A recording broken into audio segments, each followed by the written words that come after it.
Last time on HTML Canvas, Radu showed you how to be clever and let the computer do the math for you.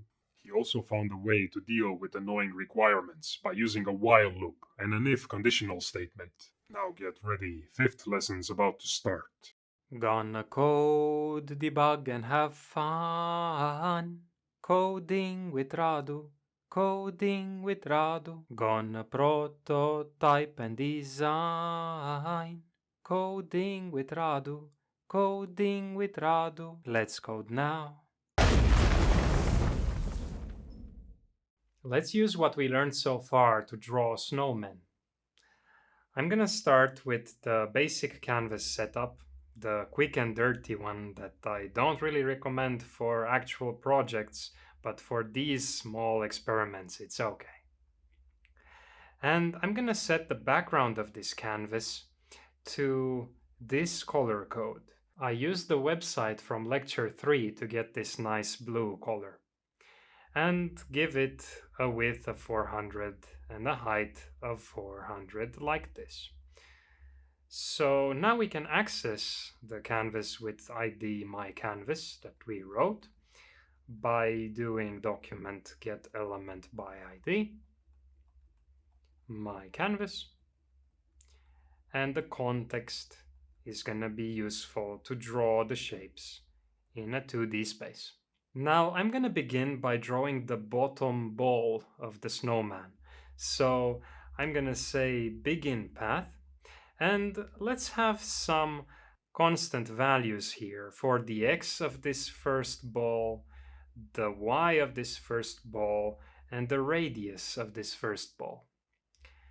Then I'm going to use the arc method to draw a circle here. So I need to start at 0 and go to math pi multiplied by 2.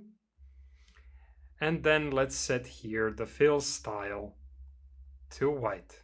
Snow is white. And fill. Let's save this file, refresh the page, and we see the blue canvas with one ball there. Let's go on and draw the second ball next. So I'm going to begin another path, and I'm going to define some more constants for this other ball.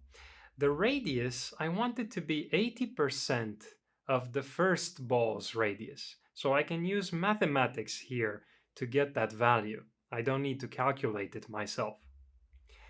Then the x of this one is actually going to be the same as x1. I want it to be just above it. So the y needs to be above the previous ball. So we need to take y1 and subtract the radius of that ball and also the radius of this new ball that we are drawing now. And in this way, it will be just above the other one. Let's now use the arc method with these x2, y2, r2 and the full circle and fill. Now I don't need to write fill style here anymore because once you set the fill style, it stays like that until you change it again. So let's save this and refresh, and it looks really nice. But that's not all we did. You see, because we wrote the code in this way so that we define these relative to the other ones, it will work if we decide to change something here, like maybe make the bottom ball bigger. And the other one is still going to be exactly above the first one. And if we want the ratio here to be different, like maybe half the size, then we can also change that, and everything works as expected. But now I'm just gonna revert to these original values. I like how it looks like here. And let's move on and draw the third ball. So I'm going to begin path and new constants for the third radius. I'm gonna keep this ratio. I think it's nice. So relative to the second ball, 80% of that one. Let's see how it looks like. And the same x as the previous ball, and the y is gonna be the same y from the previous ball and minus r2 and minus r3 this time. So it's the same formula, but now we have relative to the second ball that we just drew. and we do an arc at these coordinates with these properties and fill like so. Let's save, refresh, and it looks quite nice. Now let's give this snowman a hat. I'm going to go here and begin a new path and draw a first rectangle. For that, I'm going to need 4 constants for the width, height, x and y. So the width for this fourth shape that we are going to draw is going to be the same width as the previous circle. I want the hat to fit perfectly on the head. So we are going to write here r2 times 2. The diameter of the circle is twice the radius. And then h4 is going to be, I would like this to be also relative to the radius somehow, but a small value. So let's say r3 divided by 2. I think it's going to look nice. And for the x4, we need to remember that when drawing rectangles, we need to specify the top left corner. So we're actually going to use x3, which is the center point of the circle, and subtract the width that we just defined now divided by 2. And for y4, I'm just going to use y3 minus r3 like this. Let's now do the rectangle using these values, and let's see how the stroke looks like first. I'm going to refresh. I think that's just great. And let's fill it as well. So I want this to be black, and I'm changing the fill style now, and I'm calling the fill method as well. So this is the base of the hat, and I'm going to move on to draw the top part of the hat as well. And I'm going to do this relative to the other values in some way. So I want it to be a little bit less than the width of this base, and here I want it to be taller than the base. So in this case, it's going to be twice as tall because I'm using the same radius that is used to draw the head. And I'm just going to use the rect method here like this. Let's stroke to see how it looks like. Nice. And fill. I don't need to set the fill style here anymore because it's already set to black from previously. Now, some of these hard-coded values here, like how tall the hat should be, or how wide the hat should be, and so on, you could extract these as parameters. But I think it's overkill. We want the hat to somehow fit the head, and I'm happy with these values. But maybe these ratios, actually, there's just one ratio. Let's call this scale factor. Let's extract this scale factor that is used to change how quickly the balls get smaller and put it up here like this. Maybe let's set it to the same value of 0.8 as previously. And actually, I'm going to move these all the way to the top here because this part is doing the drawing and these are the parameters for the drawing. So let's try to refresh and it looks the same. But now if we change the scale factor to something like 0.7, these circles will get a little bit smaller like this. And the hat always fits on the head, so I'm not going to bother extracting properties for that. Now, the code is already quite long and doing several things, and you might want to add comments to it. Comments are things that don't get executed by the computer, but are for us humans to know what is happening. Like draw snowman body, and then here we can say draw hat, something like that. But I recommend actually not to write many comments, even though many people suggest that you should. I think that it's better to write functions instead. So here, instead of doing this, I'm going to call a function that is called draw hat. And I'm going to call this function with these x3, y3, and r3 values from previously. So let's draw a hat knowing that these are the coordinates of the head. So this draw hat is going to be a function, draw hat, and these x3, y3, and r3 are going to be the parameters of that function, like this. If I'm going to now save this, the code is still going to work as expected, but if you comment out draw hat, which means it's not going to be executed, the snowman doesn't have a hat anymore. So calling this function here is going to make the hat appear, and the function now has a meaningful name. You can read it in the same way you can read comments. So basically you achieve the same thing, but you also separate your code in a nicer way like this.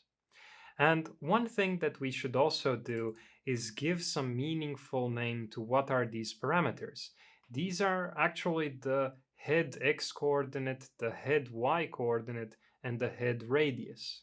So a nice way to rename these, instead of doing head x and then copying this everywhere where x3 happens here, we can do something better. We can select it, we can right click, rename symbol, or press F2, and then say here head x and enter. And this is going to replace it everywhere you need, and you're not going to make a mistake by forgetting one of them. Same for y3 here. Let's rename to head y. And the last one for the head radius, head, let's say head rad. I think it's enough information and shorter. So saving this and refreshing, everything still works, but the code is now much clearer what happens and what these things are. Now you can do the same thing here for the snowman part. Basically call a function called draw snowman with this x1, y1, r1, like this, and define the function draw snowman with these same parameters from here, like so. And now everything here goes inside the function, including the draw hat call, because the snowman will be drawn with the hat on his head. So now this x1, y1, r1 are the coordinates and the size of the bottom ball of the snowman. And you can rename these, or you can actually have a comment here explaining what they are. x1, y1, and r1 are the properties of the bottom ball of the snowman. Like this. This is a comment that is useful and makes everything quite clear, and you don't need to replace these with something like bottom ball x, which starts to be quite long. You expect to be able to draw the snowman at some coordinate, and in this case we are using the reference point, the center of the bottom ball, and this bottom ball radius is also going to control its size. But maybe you want the scale factor to be a fourth parameter here. So let's say here scale factor like this. And now when you call this snowman with a scale factor that is maybe 0.8 and refresh, it's going to change. And you can adjust this any way you want here, like this. We actually don't need these values up here anymore. We can replace them directly as parameter values in this function call. And I'm going to remove these lines for good. Let's refresh this and everything still works.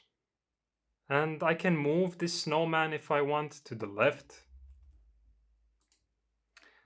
upwards, or just leave it as it was. Or I can actually call this function twice now, like this, and maybe even a third time. And I can play with these values if I want. This is what programming is all about, really. Building solid components that can be reused in interesting ways. Let's try to use a loop and draw many snowmen. I'm gonna remove these and say, let's define a spacing of 50 pixels. And the starting x coordinate is going to be equal to this spacing.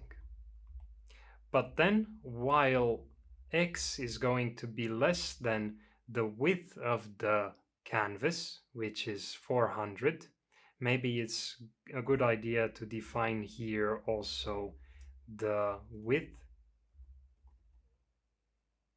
and height, like so, and say while x is less than the width,